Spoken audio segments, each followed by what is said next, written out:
zai kasance idan saurayi ya rike ki kamar haka? Abun ko zai bada citta. To kamar haka. Ya kai ni sama zuwa wata, daga can kuma ya sako ni na faɗo. Ya sako ki dai, ba cewa kika shi jarumi bane? Shi ba jarumi bane, tantiri ne mai ruwan jarumai.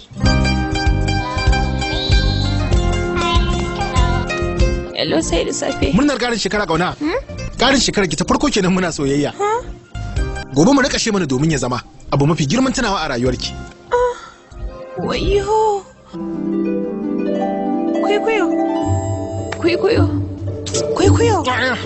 Labarin soyayya mai cita. Labarin soyayya mai cakwakiya. Me faru kuma? Yau ranar ƙarin shekara ta.